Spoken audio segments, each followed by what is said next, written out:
Angela Sadat here with the Angela Sadat Group of Keller Williams Premier Realty out of the Twin Cities, Minnesota area.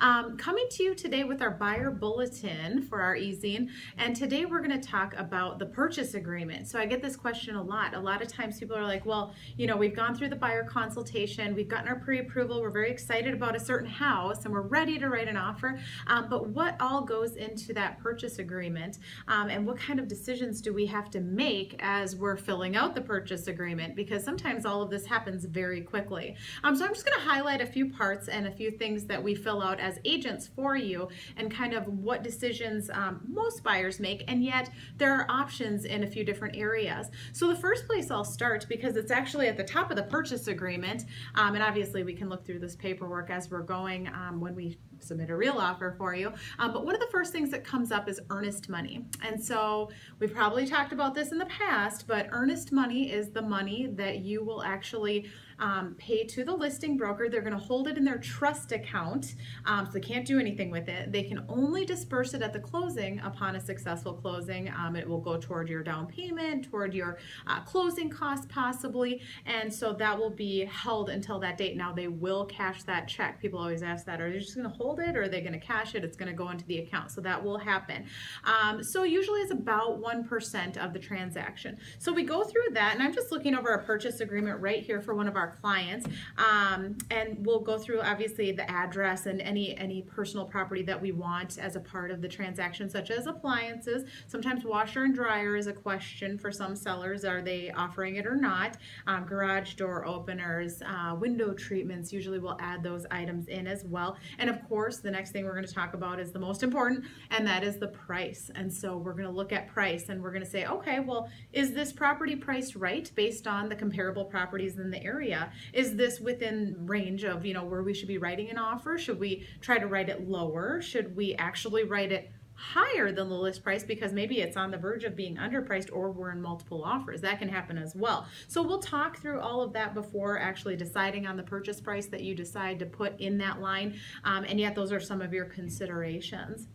Obviously, the seller is going to want to know how much are you putting down for the purchase of this property. So you may be doing a 5% down, a 20% down, conventional. Are you doing FHA or VA loan? What type of loan, and how much are you going to actually put down on the property? And then the next most important thing, obviously, is going to be the closing date. And so you're going to want to think, okay, well, we're going to do an inspection at some point. We'll go through that in just a second.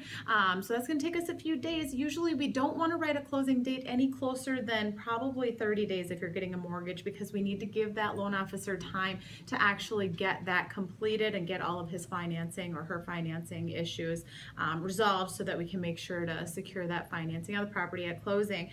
So after that, there's a lot of little details to the contract. There's some verbiage regarding if you are contingent buyer, if you are going to elect to do an inspection, what type of deed you're going to receive, things like that. We're going to prorate taxes, who's paying assessments, all of that good stuff, and then when will possession be. Now normally possession is actually going to be right after the closing, and so generally speaking that will be what you can expect.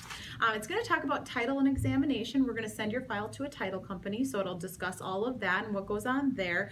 There's some terminology that they just want to go through on page 4 of the contract, and then it asks if you've received a disclosure statement. So the disclosure statement is actually a statement that the seller makes to the buyer saying, hey, this is what we know about the property. We don't know anything else. Here's what you can know now about the property as well.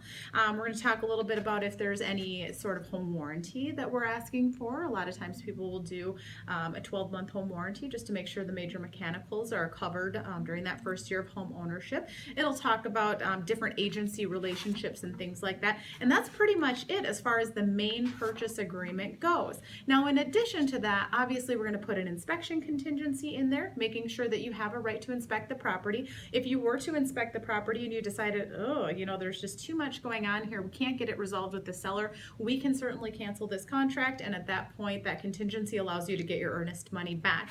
We will also include for you a financing contingency, and so depending on which type of financing you receive on the property, what you've discussed with your loan officer, we'll make sure that the seller's aware of that. If for any reason you couldn't secure financing, someone someone lost a job, God forbid, or anything like that, then certainly that would cover you for that, and we can talk about details of that as well.